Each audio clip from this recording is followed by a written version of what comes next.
시청자 여러분 안녕하십니까? 출발 성공 투자 박민영입니다. 안녕하세요. 김수정입니다. 드디어 또 한 주의 마지막 거래일 아침이 됐습니다. 간밤에 뉴욕 증시 CPI 발표를 또 주시를 했었는데요. 인플레이션 둔화 소식이 들려오면서 주요 지수가 일제히 강세를 나타냈습니다. 최근 다우 지수와 S&P 500 지수가 3거래일 연속으로 올라가고 있고 나스닥 지수는 5거래일 연속으로 상승세를 나타내고 있는데요. 연준이 금리 인상의 속도 조절에 들어갈 거라는 기대감이 계속해서 증시에 훈풍을 불어주고 있습니다. 오늘 밤부터 해서 또 미국에서 기업들의 실적 발표가 네. 쏟아질 겁니다. 그에 따라서 시장에서는 많은 가늠자들을 발견하게 될 거고요. 약간의 변동을 안고 갈 수도 있습니다. 그렇다면 주말과 굵직한 기업들의 실적을 앞둔 상황에서 어떤 전략이 필요할지 저희와 호흡하시면서 챙겨보시길 바랍니다. 자, 가장 많이들 주목했었던 CPI 이야기부터 본격적으로 시작해 보겠습니다. 자, 일단 어제부터 해서 계속 CPI 데이터 어떻게 나올 겁니다 라는 시나리오 이야기가 있었습니다. 인플레이션 통제 신호가 일단 지속적으로 감지되고 있습니다. JP모건의 CPI 사전 시나리오가 매번 CPI 나오기 전에 나오는데 이번에는 6.4에서 6.6 사이로 나온다면 S&P 500은 1.5에서 2% 정도 오를 것이다. 이 확률이 가장 높았습니다. 65%. 그 안에 딱 부합하는 수치로 발표가 됐죠. 계속해서 제롬 파웰 연준 의장은 실질적인 증거, 인플레가 잡힌다라는 증거를 찾아갈 것이다라고 얘기했는데 이렇게 11월부터 예상을 계속 하회하는 CPI가 나오고 있다라는 게 실질적 증거가 될 수 있을지 궁금해집니다. 어찌됐건 추세로 봤을 때는 확 꺾이고 있는 흐름이 나타나고 있습니다. 좀 더 세부적으로 들어가 볼까요? CPI 물가 보시면 10월에 7.7이었죠. 11월에 7.2, 그리고 이번에 6.5로 딱 예상에 부합하는 수치 발표가 됐습니다. 코어 CPI 같은 경우도 6.3에서 6.0, 그리고 5.7까지 낮아졌죠. 세븐의 해븐이다 해서 세븐으로 나왔을 때 굉장히 환호했었던 게 11월이었는데 어느덧 5.7 혹은 6.5 이렇게까지 낮아진 걸 우리가 확인하고 있습니다. 내부적인 데이터를 한번 쭉 보시면 이번 CPI는 에너지가 끌고 내려갔다라는 것을 명확하게 볼 수 있습니다. 전월 대비 에너지 물가 보시면 마이너스 4.5가 나왔습니다. 그리고 또 하나 중고차 쪽에서도 꽤나 많이 빠진 것을 확인할 수가 있죠. 결국 에너지 물가가 잡히면서 이번 CPI가 잡혔다라고 보시면 됩니다. 그런데 하나 걸리는 게 있습니다. 보시다시피 주거비와 운송비, 의료비 한번 올라가면 쉽게 떨어지지 않는다는 이 스티키한 물가라는 표현들이 있죠. 이들이 여전히 부담이 되고 있다는 겁니다. 서비스 물가가 되겠죠. 일단 에너지 덕분에 내려왔으나 서비스 때문에 앞으로 어찌 될지 모르겠다라는 겁니다. 에너지는 이제 어느 정도 잡혔기 때문에 이번 CPI는 에너지 덕을 봤으나 다음 CPI는 다른 쪽에서 내려줘야 된다라는 거죠. 지금 끈적한 이 서비스 물가들에서요. 그래서 다음번 CPI는 어떻게 될지 모르겠다라는 시각도 꽤 나오고 있습니다. 그리고 중국이 본격적인 활동을 시작하고 있는 시기다 보니까 그쪽에서 나오는 인플레에 대한 부담도 우리는 고려를 해야 되기 때문에 아마 다음 CPI까지 보고 나면 정말 연준이 원하는 증거를 낼 수 있을지 아니면 그렇지 못할지 판가름이 날 것으로 보입니다. 자, 서비스 물가 같은 경우는 과거 데이터를 놓고 봤을 때 굉장히 경직된 물가를 보여줬던 바가 있습니다. 한번 자리 잡으면 그렇게 그 추세가 꺾이지 않는다라는 거죠. 그런데 이게 여전히 높은 수준을 유지하고 있기 때문에 앞으로는 이 서비스 물가가 꺾이는 것이 굉장히 중요해질 것 같습니다. 자, 그렇다면 서비스 데이터를 발표하는 ISM 서비스업 지수라던가 이런 것들 앞으로 중요하게 살펴야 되는 지표가 되겠죠.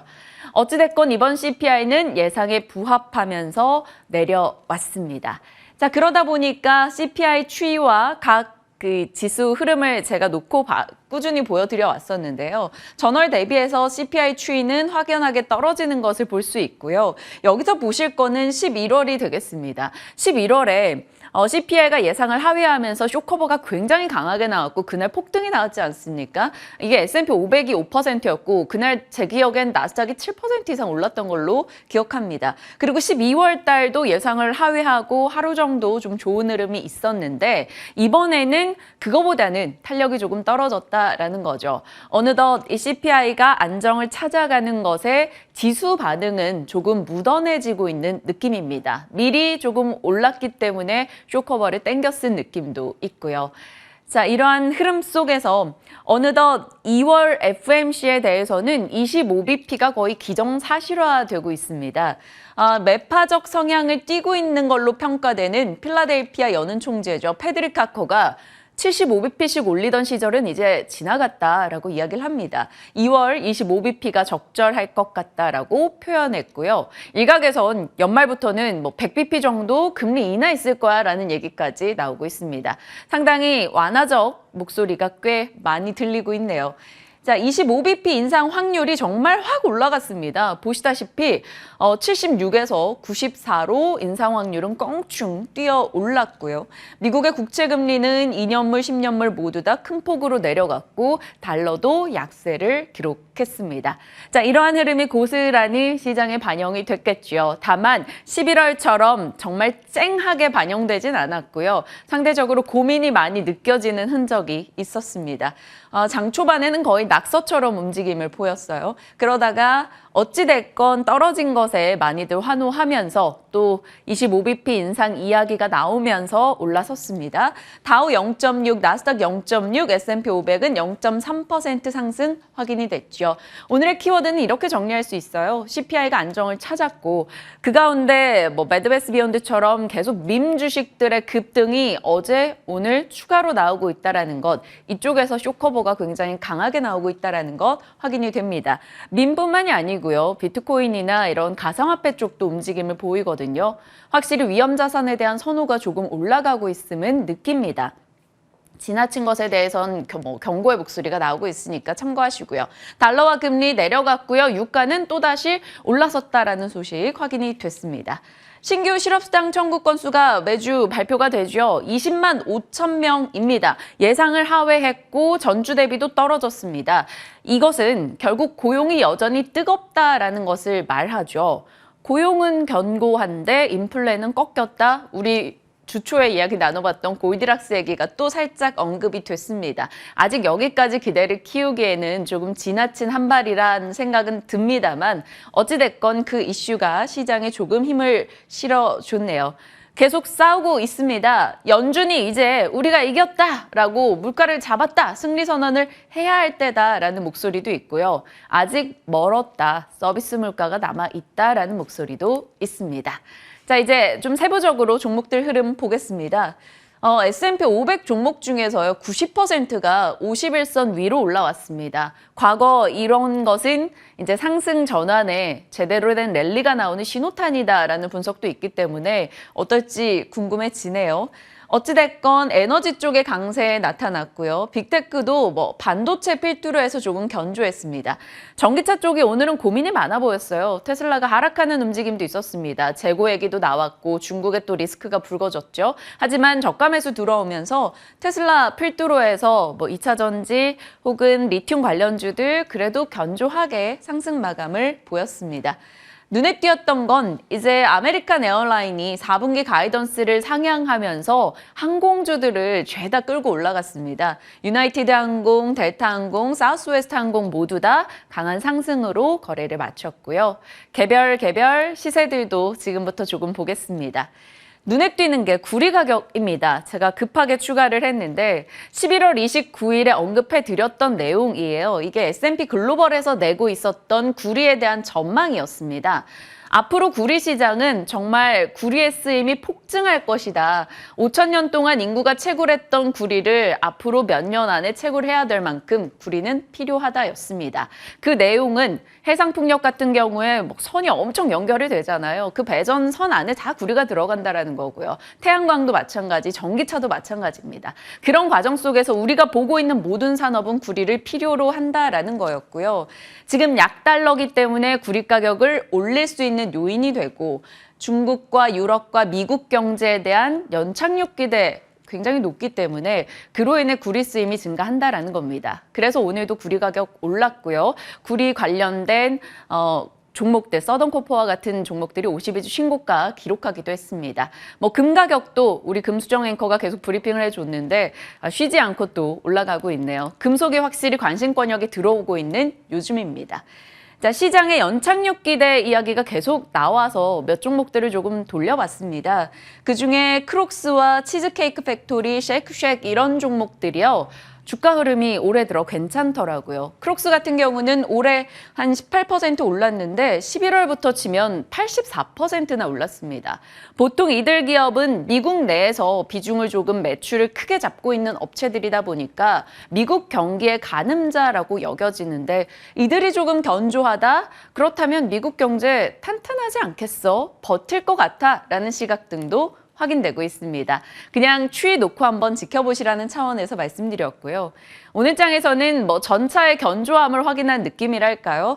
필라델피아 반도체 지수 1% 이상 올랐고요. 엔비디아, AMD, 인텔 그리고 TSMC까지 올랐습니다. TSMC가 6% 이상 급등이었는데 어제 시간 이제 우리 장 마치고 나서 실적이 나왔었죠. 4분기 순이익이 78%나 급증했습니다. 올해 자본 지출은 조금 줄이겠다라고 했는데 그래도 다른 반도체사들 대비해서 굉장히 탄탄한 실적이었다라는 평가였고요. 주가로 화답을 해줬죠. SK 하이닉스 이슈도 있었는데요. 성과급 지급한다라는 내용이었습니다. 실적이 정말 최악이라면 주지 않았을 텐데 괜찮나? 라는 생각을 하게 되는 거죠. 그래서 오늘 SK 하이닉스 좀 봐야 될 것 같고요. DDR5 서버용 제품 인텔로부터 인증받았다라는 소식도 추가가 된 만큼 확인해 보시죠. 자, 자동차는 GM과 포드가 한 5거래, 8거래 연속해서 올라가고 있습니다. 올해 들어서 GM, 포드 각각 15% 이상 올랐고요. 현대차, 기아도 강세 움직임. 어제 외국인과 기관의 수급도 굉장히 좋게 들어왔습니다. 저평가돼 있다라는 분석들 많이 나오고 있는데 자동차 그리고 반도체 계속 힘을 낼 수 있을지 우리 장에 오늘 힘 줄지 지켜보겠습니다. 자, 섹터 요것도 있어요. 태양광 이슈 요즘 저희 정말 많이 전해드리고 있는데 국제에너지기구에서 2030년에 청정에너지 기술 시장이 지금보다 3배 이상 커질 것이다 라고 얘기했습니다. 그러면서 미국 태양광 관련주들 강세 흐름 보였는데 우리 장 요즘 태양광 이슈가 많잖아요. 더 받아갈 수 있을지 궁금해집니다. 섹터들 정리를 했고요. 오늘 체크할 뉴스는 금통위 오늘입니다. 25bp 인상 확률 훨씬 높은 상황인데 어떻게 될지 보시고요. 중국에서 요즘 출산 장려에 굉장히 열을 올리네요. 지방에서 셋째 낳으면 350만 원 지급한다고도 하고요. 엔젤 관련주 주목하자. 또 디지털 위안화 얘기도 나오고요. 점검할 종목들 이건 트레이딩 관점으로만 확인해 보시길 바랍니다. 자, 시장에 대한 이야기 정리했고요. 이제 섹터로 저희 한번 깊게 들어가 볼까요? 네. 좋습니다. 이제 언제 또 브리핑 주제를 정하면서 어떤 걸 할까 정말 고민을 많이 했는데 네. 사실 너무 고민이 됐던 건 저희가 이번 주에 대부분 다 해서 맞아요. 이제 어떤 섹터를 할까 이렇게 고민하다가 전력기기 한번 집중해 봤습니다. 어제 장에서 전력기기 관련주들이 많이 오르기도 했거든요. 먼저 일단은 산업재에 대해서 체크를 해볼 텐데 최근에 이 산업재에 대해서 증권가에서는 긍정적인 얘기를 계속해서 내놓고 있습니다. 삼성증권에서는 최근에 시장을 움직이는 핵심 테마가 방산 쪽과 그리고 산업재다라고 얘기했고요. 미국 월가의 대표적인 강세론자인 에드워드 야데니는 미국 증시에서는 산업재 관련주들의 실적이 두드러질 것이다라고 강조하기도 했었죠. 이 산업재는 모멘텀이 크게 세 가지로 볼 수가 있겠습니다. 바로 내일부터 17일까지 윤 대통령이 아랍에미리트 순방을 하면서 이제 수주에 대한 기대감을 또 가질 수 있는 부분이 되겠고요. 지금 글로벌 전력망 등 여러 가지 인프라 투자 확대감은 작년부터 계속해서 나오고 있었던 그런 모멘텀이 되겠습니다. 마지막으로 중국의 경기 회복에 따라서 산업재 수요가 늘어날 것이다라는 전망이 나오는 부분들이 산업재에게는 긍정적인 모멘텀으로 작용하고 있는데요.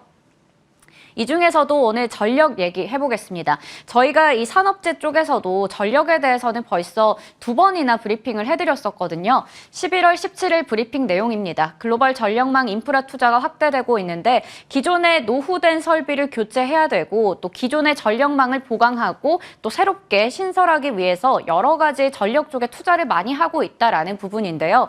글로벌 전력망의 투자비는 연간으로 2020년에는 2,350억 달러에서 2050년에는 6,360억 달러까지 늘어날 것이라는 전망이 나왔었죠. 그리고 한국에서도 안정적인 전력 계통의 운영을 위해서는 전력망을 보강해야 되는데 2030년까지는 총 78조 원을 투자할 필요가 있다라고 추산하기도 했습니다. 그리고 11월 23일 브리핑이 바로 이거였습니다. 광산옆에서 청바지를 판다 이 얘기를 민영 앵커가 2번이나 전해드렸었는데요. 변압기 얘기였어요. 역시나 마찬가지로 전력망의 투자나 교체 수요가 늘어나면서 미국에서는 이 변압기가 공급이 부족해서 가격이 급등하는 사태가 나오고 있다라는 부분까지 짚어드렸었습니다. 그래서 미국에서도 이 전력기기 관련주들 보면 주가 상승률이 상당했었고요. 국내도 마찬가지로 작년 11월과 12월에 놀라운 상승률을 나타내기도 했습니다. 거기에 또 한몫했던 게 바로 3분기 영업이익이 급증했다라는 부분이 될 텐데요. 현대 일렉트릭은 전년 대비해서 409%나 늘어났었고요. LS 일렉트릭과 효성중공업, 일진전기도 마찬가지였고 재룡전기도 흑자 전환하는 등 실적까지 잘 나오는 모습이었습니다. 네, 전력기기주가 지금 보시는 것처럼 이게 10월부터 11월, 12월 그리고 1월의 모습을 나타낸 그래프인데요. 11월, 12월 많이 올라가면서 그 당시에 저희가 또 브리핑하고 나서 또 유창희 대표님께서 추천을 해주시고 나서 수익률이 잘 나왔었습니다. 그러다가 12월 말쯤부터 해서 1월 5일까지 한 일주일 정도 좀 많이 빠졌었어요. 아무래도 가격에 조정이 또 나온 부분이 있었겠죠. 그러다가 어제 장에서 1월 12일에 다 같이 이렇게 반등이 나온 건데요. 어제 특히 재룡전기가 최근에 또 수주 모멘텀까지 더해지면서 7% 넘게 올랐고요. 현대 일렉트릭도 5% 가까이, 이외에도 효성중공업이나 LS 일렉트릭 그리고 원전 관련 모멘텀도 있는 G2파워나 두산 에너빌리티까지 모두 다 같이 상승불을 켰습니다. 삼성증권에서 어제 현대일렉트릭에 대해서 보고서를 내서 정리를 좀 해봤는데요. 장기적으로 봤을 때도 단기적으로 봤을 때도 전망이 모두 다 매력적이다라는 내용의 리포트였습니다. 2022년 초에 수주 물량이 매출에 또 반영이 된다면 올해 역시나 영업이익률이 개선이 계속될 수 있다라고 보고 있었고요. 그리고 여러 가지 지금 선진 시장에서 전력망의 투자를 늘리고 있는 만큼 장기적으로 봤을 때도 수혜가 기대된다라는 부분을 꼽고 있었습니다. 그리고 현대일렉트릭은 GE와도 해상풍력 협업을 맺은 만큼 이쪽에서도 진출에 성공할 가능성이 높은 상황이라고 봤고요. 결론적으로 이익 전망이라던가 해외 경쟁사들의 밸류에이션이 상향되는 부분들을 모두 다 감안했을 때 목표 주가 를 기존의 4만 원대에서 5만 400원까지 상향 조정한다라는 내용의 리포트였습니다. 현대일렉트릭의 신규 수주 추이 전망도 보시면 계속해서 올라가고 있는 모습이죠. 2020년 이후로 2022년까지 좀 상승 추세 나타내고 있고요. 매출도 2023년에 분할 상장하고 나서 이후에 최대 매출을 기록할 전망이라고 합니다. 그래서 삼성증권에서는 최근에 조정이 나온 만큼 지금은 매수의 기회다라고 얘기했는데요. 잠시 후에 전력기기 또 현대일렉트릭에 대한 의견 여쭤보도록 하겠습니다. 저희가 계속적으로 이 전력기기 쪽을 살피는 것은 타이밍 맞춰서 이 이슈가 있기 때문이 될 것 같습니다. 바로 미국의 인프라 법안 이야기인데요. 분야별로 계속해서 소개를 해드리고 있습니다. 확인을 해보시죠. 인프라 법안은 놓쳐서는 안 되는 아이템 중에 하나가 되겠습니다. 2021년 11월에 인프라 법안이 통과가 됐었고요. 그리고 올해 하반기부터 자금이 앞으로 수년 동안 집행이 될 겁니다.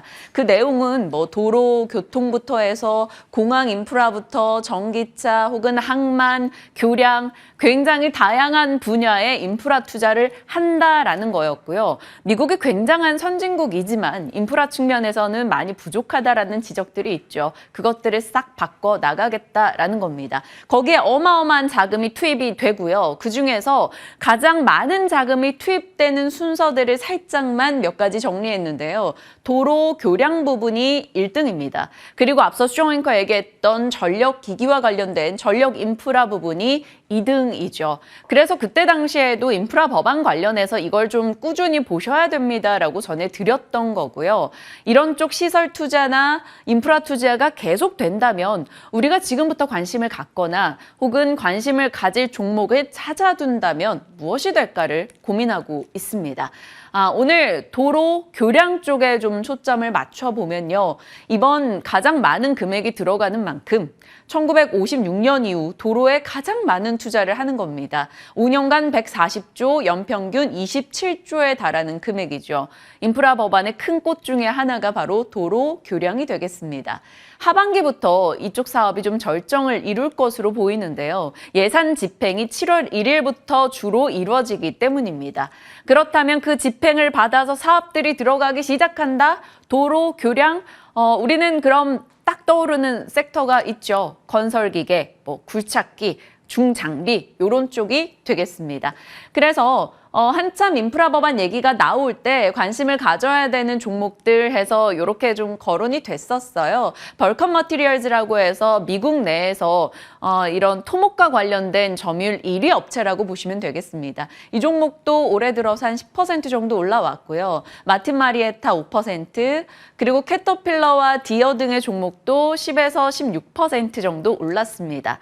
자, 캐터필러가 올라간다라고 생각하면 우리는 국내에서 연결되는 종목들 건설 기계 생각하실 수 있을 거고요. 미국 내에서 매출 비중이 높은 거, 그럼 다들 두산 밥켓을 많이들 떠올리실 겁니다. 두산 밥켓이 주가가 그렇게 재밌는 상황 아닙니다. 그래서 어떻게 진행이 될지 궁금한데 미리 좀 사볼 수 있을지 아니면 조금 밀어놓고 봐야 될지 궁금해집니다. 자, 이런 인프라 법안 얘기까지 저희가 각 분야별로 꾸준하게 돌아가면서 전해드릴 거니까요. 체크해 주시고요. 앞으로 밥켓주, 건설 기계주 사도 될지 지금부터 전략 챙겨보시죠.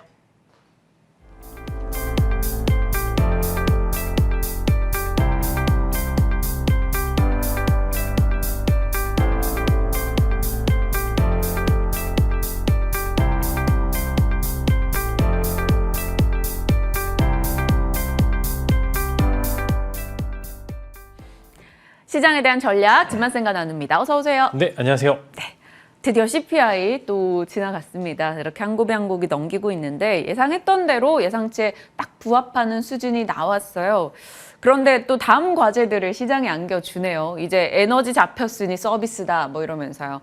앞으로 어떻게 전개될까요? 네, 사실 에너지를 제외하고는 또 살짝 올랐습니다. 이제 미국도 마찬가지로 고용 관련돼서 여러 가지 이슈들도 존재를 하고요. 사실 이제 쉐터 쪽도 아직 꺾이지 않았기 때문에 이제 어떤 포인트로 접근을 해야 되냐. 이제는 어제 사실상 발표되자마자 사실 급락해서 또 지난달에 악몽이 시작되지 않는가. 이제 이런 뉘앙스로 이제 이야기들을 많이 하셨는데요. 마찬가지로 가장 중요한 거는 일단은 가장 큰 고비였죠. 과연 2월 FOMC에서 몇 이제 금리를 얼마나 올릴 것인지 여부가 봤는데 일단은 어제 대략 나온 거는 거의 99%의 확률로 25 베이시스 포인트가 될 것 같다라는 그 기사에 일단은 시장 자체는 안도를 하는 것 같습니다. 근데 여기서 일단 어제 버텼다고 해서 무조건 오를 거야라고 하는 이제 상상을 하시기에는 일단은 기업들의 실적들이 꺾여 나가기 시작되는 게 굉장히 중요합니다. 어제도 TSMC가 실적을 발표를 했는데 가이던스도 낮아지고 전체적으로 그렇게 좋지 않았는데 올랐습니다. 이것을 어떻게 해석해야 되는지는 이제 여러분들의 몫이고 이제 이 부분들이 시장을 어떻게 반영을 해줄지 여부에서 굉장히 불투명하나 이제 선 반영과 이 바닥을 찍었다와 그다음 기업 실적도 이렇게 꺾여가는데 주가가 버티는 게 맞느냐라는 포인트에서 우리 함께 접근을 해야 되는 포인트고요. 지금 일단은 상단부에 위치해 있는 상황이기 때문에 신규 매수, 즉 이제 많이 오른 종목들에 대해서 새로 매수하기 그렇게 좋은 시점은 아니다라는 생각이 듭니다. 지금 일부 분할 매도를 해야 되는 시기가 일단 적정하다라는 말씀을 드리겠고요. 네. 시장의 반응은 온도차가 매일매일 좀 다를 수 있기 때문에 무조건적 한쪽은 오를 거야라는 뷰, 떨어질 거라는 뷰를 한 방향으로 보시는 마시고요. 좀 이제 유동적으로 이때는 이렇게 이렇게 됐으니까 오를 거야라는 이제 기계적인 상황 변동성이 좀 있어야 된다라는 말씀. 현재 시장은 아직까지 뭐 이제 전체적으로 좀 낙폭을 줄이고는 있지만 여기서 전반적으로 더 올라갈 수 있을 만한 요소들은 많이 부족하다라는 말씀을 드리겠고요. 뭐 나스닥은 바닥권에서 올라오고 있지만 상대적으로 뭐 S&P라든지 다우지수 같은 경우에는 상단부에 아직 위치해 있기 네. 때문에 이런 부분들 아직 매도세가 나올 가능성은 언제든지 존재한다. 시장이 나쁘다라고 이야기를 하는 게 아니라 나쁠 수도 있으니 그 부분들을 조심해야 될 필요가 있는 시기다라고 말씀을 드리도록 하겠습니다. 듣고 있으면 조금 오늘은 내가 어떻게 대응해야 될지 고민하시게 될 것 같아요. 그래서 섹터별로 조금씩 여쭤볼게요. 제가 반도체에도 시세 보여드렸잖아요. TSMC가 6% 올랐고 SK하이닉스도 어찌됐건 성과급 지급하겠다라고 밝혔습니다. 요 종목들에 대해서 반도체 대형주에 대해서 한 줄 코멘트 주신다면. 사실 TSMC가 힌트를 준 것 같습니다. 이제 전체적으로 반도체 주식들이 최근에 많이 오르고 있었던 게 가이던스가 낮아지는 거는 이미 작년부터 해서 계속적으로 이제 이야기가 나왔던 네. 부분들인데 이거 사실 반도체가 제일 애매합니다. 지금 반도체가 이 부분들을 어떻게 소화하는지 여부에 따라서 그 여러 가지 섹터죠. 뭐 2차 전지라든지 자동차 완성체로 이어지는 그런 사이클이 좀 이동이 될 것 같은데 일단은 현재 시장의 반응은 이제 선 반영된 거야. 이거 다 반영이 돼서 가이던스가 나오는 게 호재. 사실 실제로 삼성전자도 마찬가지로 한국 주식이 올랐었을 때가 삼성전자 실적 발표일부터 해서 네. 오르기 시작한 것을 봤었을 때 시장의 반응은 일단 선 반영으로 보게 되는데 악재를 선반영했다는 그죠, 거죠. 이제 악재를 선반영했는데 이제 중요한 거는 이제 또 실적이 나올 겁니다. 이제 1분기 실적이 이제 3월부터 6월까지 나오게 되는데 거기서 얼마만큼 더 꺾일지 여부가 중요한데 이것을 또 시장이